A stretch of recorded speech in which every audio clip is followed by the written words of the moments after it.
Hi, my name is Meredith Lokan, and this is my major assignment 3 multicultural theme text set. To start off, my essential question was: how do families and communities establish connections of love and understanding with one another? For this study, I chose the following three texts. Too Many Tamales is written by Gary Soto and Ed Martinez. The genre is a realistic nonfiction. The second text I chose is called Maymay Loves the Morning, written by Margaret Holloway Tusabakama, and the genre is also a realistic fiction. And the third text I chose was It Takes a Village by Jane Cohen Fletcher, and again is also a realistic fiction text. A little bit about Too Many Tamales by Gary Soto and Ed Martinez. The story is about Maria, who is helping her mother make tamales for their family Christmas gathering. And Maria's mother takes off her ring in order to make the tamales. Well, Maria sees it sparkling and really wants to try it on, so she puts it on and promises just for a minute. Then you see her continue to knead the dough and make the tamales. Later, her cousins arrive for the Christmas gathering, and that's when Maria realizes that she never took the ring off and put it back on the counter. So she panics and asks her cousins to come downstairs and help her eat through the tamales in order to find the ring. She reminds them if they feel something hard to stop and spit it out because it could be the ring. Very full, they all finish all of the tamales with no ring in sight. So Maria gets up the courage to go tell her mother what had happened. Maria finds her mother talking to her aunts, and Maria interrupts, very upset, and tells her mother that she made a mistake. But just as she's getting ready to fess up, she realizes the ring is on her mother's finger. This is when Maria's mom says, I know that you had put it on, but it's okay. And they all decide to go into the kitchen and make a new second batch of tamales. At the end of the story, Maria is fine and the family is all getting along. The second text, Maymay Loves the Morning, is a story about a young Chinese girl and her grandfather. They like to spend almost every morning together. They wake up, they make breakfast. Maymay feeds the bird that they have, and then they set off on a journey to town where Maymay rides on the grandfather's bike with him. They go and see a peddler. They stop and meet their friends in the park. They do some Tai Chi. They even have some tea on the bench with some of their friends. And at the end, Maymay turns to her grandfather and says, I love the morning, Grandpa. And he replies with, I love it too. So it's a very nice story about their relationship together. The third story, It Takes a Village, is a story about an African girl named Yemi, whose mother asks her to help her by watching her little brother, Kyoku, while mom sells mangoes at the market. Yemi is so proud of herself. When they get to the market, she's telling all the other women, I'm going to take care of my little brother all by myself. So finally, Yemi asks her mom if her and Kyoko could take a walk. So they do. And she thinks that Kyoko's getting hungry, so she puts him down for a second to buy some peanuts from a woman selling peanuts. In the few moments that she's handing over the money, Kyoku runs off.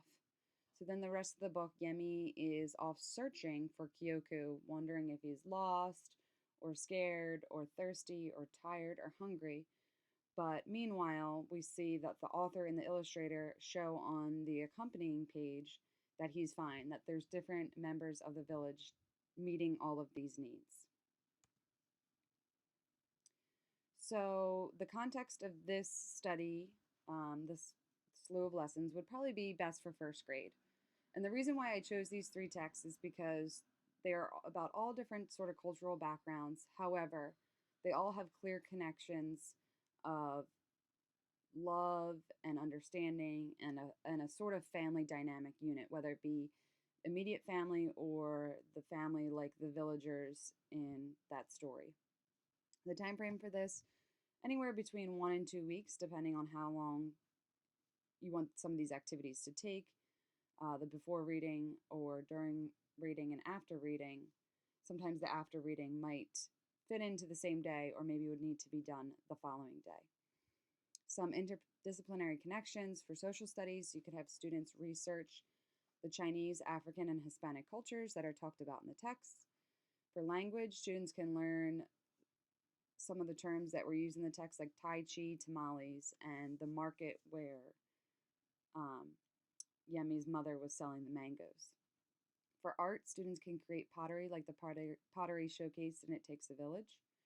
And as part of a kinesthetic physical education component, students can learn and practice the Tai Chi moves. So the purpose of this is for the students to first begin to listen to the three texts. And then as they go along, you're going to start to hone in on families and connections to each other and also to connections to the community. So for Too Many Tamales, before reading, you'll see students will discuss or write a time where they have feared that they would get in trouble. Then you would have students share this piece. During reading, just stop at various points and ask them to predict what will happen next. And then after reading, students will discuss the feelings of the characters from the story. And then they're going to pick one character and create a diary entry from that person's perspective about what they were thinking throughout the story. For May May Loves the Morning, before reading, have students talk about their favorite time of day. And then once they discuss, have them draw a picture of that favorite time of day and make sure they include important details where they are and if there's anyone else there with them.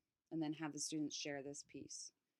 During reading, have the students discuss the things that May May and her grandfather are doing and if they are the same or if they differ from activities that the students within the class do. They can also share which activities they would want to do and which ones they wouldn't be so interested in. After reading, have students write a letter to someone that they enjoy, spending time with and thanking them for all they have done for them. For It Takes a Village, before reading, have students write down what they think the term village means. And that would be before you would show them the cover of the text. During reading, have them talk about how the illustrator and the author make a good team, especially the part where Yemi is worried about her brother, yet the author and the illustrator still show that the brother is being taken care of. And after reading, have students revisit that definition of village from before reading and have them try to rewrite a new definition, thinking about Mama's final quote where she says, "It takes a village to raise a child." As a culminating activity, I want the students to revisit that initial question. How do families and communities establish connections of love and understanding with one another? So I'm going to have them work in a small group to pick one character from each of the three books, doesn't have to be a main character, and they will draw a picture of each character and write how the characters showed love and understanding, and then they will showcase these to the class. As far as a result of creating this text set, I learned about how you can take texts from varying cultures and still find themes to tie them together to create a set of mini lessons like this. What I liked about creating this text set project was exactly what I just said about what I learned. It opened my eyes to realizing how I can tie different texts together through a common theme. What I found challenging about creating this text set project was finding texts that were appropriate and met Norton's qualifications for talking about multicultural literature. But after I got through those obstacles, that was it. Thanks for listening.